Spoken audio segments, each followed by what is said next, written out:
You know why it's so hard to have a relationship after you've been single for so long? I'm going to give you the logical explanation why it's so difficult to have a relationship, to start a relationship, to be in a relationship after you have been single for 5, 6, 7 years now. I speak to women, especially women. Men actually also experience this. I speak to people all the time, and it's the most difficult thing. But somebody, do you notice that somebody leaving a relationship can get into another one instantly, like this? It's not because they don't find themselves. It's not because they don't love themselves. It's not because they don't heal. It's because if you have been single for a long time, let me break it down. Before I break it down to you why it's so hard for you to find a relationship or to get in a relationship, not to find one, but to get in one. Because many of you will find relationships, but you can't get in it. It's off limits. Let me explain to you why. After 5, 10, 15 years, the longer it goes, the harder it is. Before I tell you the reasons, listen, I thank you all for coming and watching this video right here. If you haven't subscribed, go ahead and subscribe. You might find interesting conversations or information that you might need or you might want to think about. I'm not saying I'm always right. I'm saying it's something to think about, all right? So, and if you haven't become a member, go ahead and look into becoming a member to my channel, to support my channel. I appreciate you and your support, all right? For all my members, big up yourself, all right? Listen, so this is why it's so hard. This is why it's so hard to be in another relationship. Now, some of you all, you've been single for 5, 10, 15 years, 3 years. Hard. Your friends being going from relationship to relationships to relationship after 6 months and 4 months. And you don't understand how did they find these people. Let's break it down. Now, after you've been single for so long, now I'm going to take my time with this one. When you've been single for so long, you have gotten used to your space. Just you. You gotten used to your space. You can do what you want to do in your time, on your own time. Right? Nobody bothering you. You ain't got to appease to no one. You ain't got to be next to no one, ask them permission. You know, you don't have to say, baby, you want to go here? And if you don't want to go, I probably won't go. You got used to your space. You got used to your own bed, being in your own bed by yourself, which might be good or bad, depending on how you really feel. You got used to what you want to eat, what you want to do. You have gotten used to the life that you are living now. Now, I'm not saying that you love it, and maybe you do love it, because it's not bad. Because single is not bad, right? You have gotten used to it. And it's not that you love it. You want somebody as you get older to share your life with. So it ain't like you love the life that you have right now, but it's okay. I mean, you're not complaining, you're content. You're perfectly fine. It is what you have come to know. You have got comfortable with your own home, your own family, your own stuff, your own things. You ain't got to share with nobody. You could do what you want. You can come and go as you want, no permission. This is the reason why it's so difficult. Let me tell you why here. When you find, or when it's time to look into a relationship, when you meet somebody, notice everybody that you meet has issues. Everybody that you meet need to heal. Everybody that you meet have problems. Everybody that you meet is just trash. Do you know why? Because when you meet somebody, it threatens your being single, your relationship, being alone, your status, and everything. If you want to get a relationship, understand your single life must end. Your singleness must die. Let's use this word, die. I want to create a picture in your head. Before something dies, it fights for its life. Understand me? Nothing wants to die, including you being single. And it's an unconscious, subconscious thing that you experience.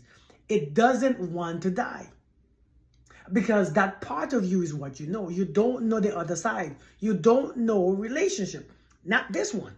Not this new one, you know, the old ones. And so you begin to live from the old ones. Well, in my past, this is what I've done. This is what I have been doing. This is what happened. But you don't know what's coming. And so you rather stay in what you know. Listen, what you know, you being single has to die if you want to start a relationship. It has to die. And imagine having something for so long. being single, having singleness for 5, 10, 15 years, having life your own way, doing what you want, no compromise, nothing at all. When that has to die, it fights for its life. Singleness fights for itself. The thought of a relationship sometimes makes you suffer. The thought of having a man next to you make you panic. Why? Because nothing wants to die. If you see an ant and the ant recognizes you and the ant see that you are about to chase it, it begins to run for its life. A spider, it runs for its life. This is why you run away from everything. You find a threat in every single thing. Yes, consciously, you want to be with someone. Consciously, you know that sooner or later, you might desire someone, or it might be good to have someone in your life, or it might be good to wake up to someone. Sooner or later, you think, but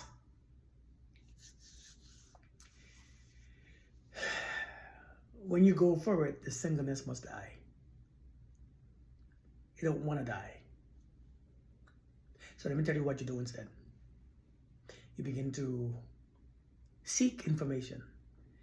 Listen to information that supports your singleness not dying.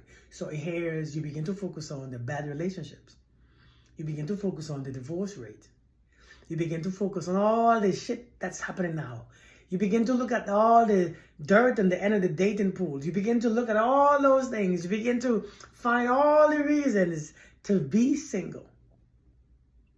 Because that's what you know. That's what's alive and kicking. And if something is alive and kicking like you don't want to die. And so it's a psychological thing. That's why everybody that you meet is never good enough. Every person that you meet, something is wrong with them. You find everything like this that's wrong with them. It's like everything that you eat or you drink that's threatening your life, you find everything that's wrong with it. You look at the ingredients, you look at this, because you are trying to hold on to the life that you have. You become very aware. You become very hyper aware. And so the longer you stay single, is the longer it's harder it is to be in a relationship, because you fight the relationship, because you fight to be single. This is why also when you can see when somebody is in a relationship, if you've been in a marriage for that long,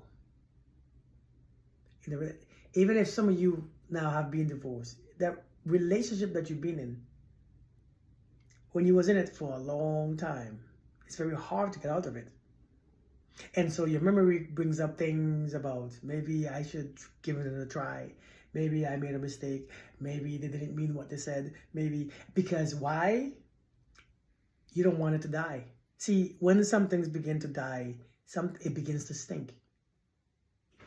Everything that dies begins to stink. It begins to smell.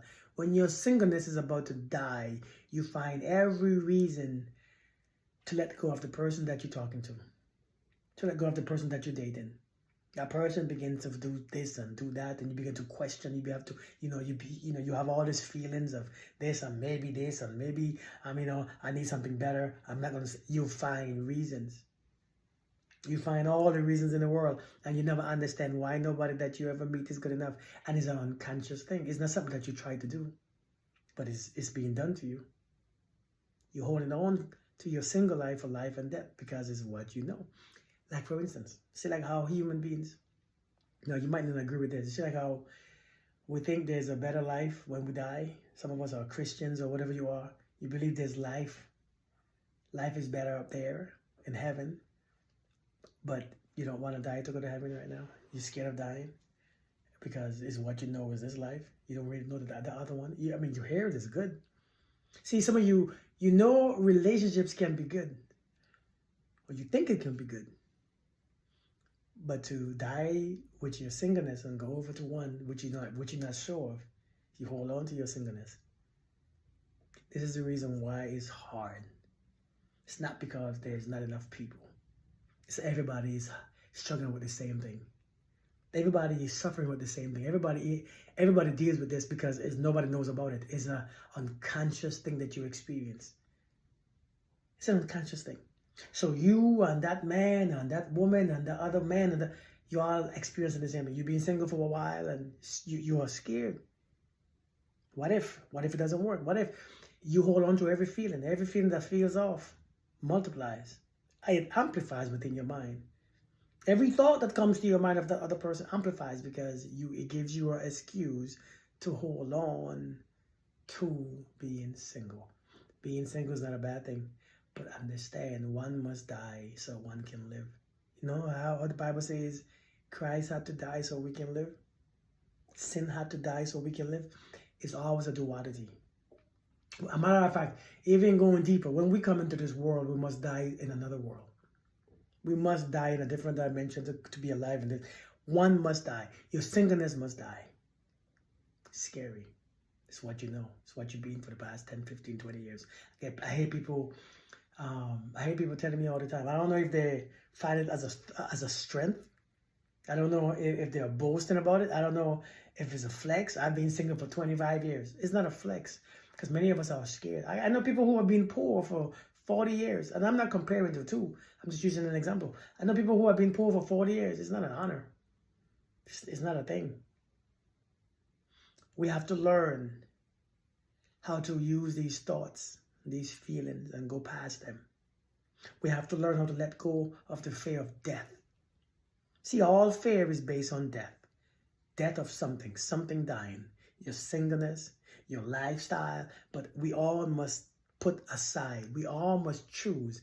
No man can serve two masters. Many of us are trying to be in a relationship and still serving the master of being single. Do you want to do what you want to do and how you want to do it? You don't want to compromise. You don't want to settle because you're trying to serve two masters. You must love one more. This is why it's so hard. It's not that it's hard outside. It's hard inside. You can't let go of your singleness. Again, it's not the best thing that you want, but it's what you know. It's what you are used to. It's what you don't want to give up all these things. And you know what? You might be surprised that you don't have to give up all these things either. You don't have to give up all these things. It's just you think that you do. Because based on your last relationship, based on what your evidence. And you know, when you are holding on to your single, and again, these people, these videos that you watch, these people that you follow on social media, do you notice that they influence you to stay single? Yeah. They influence you. Those people you will give more ear to. You will give more attention to because it gives evidence to why you are single. I hear women tell me all the time, this is why I'm single. You see, I have another woman who says, this is why I'm single. I call them, this is why I'm single woman. You're not single for one reason. You're not single for one reason. It's not that simple. It's a lot of reasons why you're single, but it's deeper than what you think. If this makes sense to you, and because I don't know how, so far, what you are thinking, let me know what you think. Let me know if you want me to go deeper. Let me know if you want me to continue. I will, because this needs to be spoken about. We need to put an end. One must die so one can live. I want that to stay in your mind. One must die so that one can live. But sometimes the death is not as bad as you think. It's not what you think. So, this is part 1. Why it's so hard to be in a relationship when you are single. I'm going to do a series on this. A matter of fact, if you find yourself in this situation and you struggle to find somebody, again, I don't think you struggle to find somebody. I think you struggle to find yourself in a new place, in a new relationship, because you don't know how to be in one with that old beliefs, that old thoughts. It's very hard to find yourself in a relationship when you have old thoughts and old feelings. You can't put old wine in new wineskins. You know, many of us, you come over there with that old belief system, the old habits, that old stuff in a new relationship, and you can't. And now, you know, because you think that you are a boss lady, you are this, you are strong-headed. It doesn't work. It doesn't work. If you need help, one-on-one help, hit me up. You might be surprised how I can assist you. I've assisted many people before, men and women. You might be surprised that it's not too late. You might be surprised it's not as hard as you think. If you're one of them people who've been single for a long time and you want to start dating and you want to have a healthy relationship, hit me up. I know the science behind it. I understand the science behind it. It's not as bad as you think it is. You all have a blessed day. Let me know what you think. You want part 2? Part 2 will come. Let me know in the comment section what you think, your experience, how hard it is for you, and what type of person, what type of men do you meet or women? Do you agree with me that you always meet the ones who are not available? Are they not? Or you just not available? Let me know what you think, all right? Y'all have a blessed day. Peace.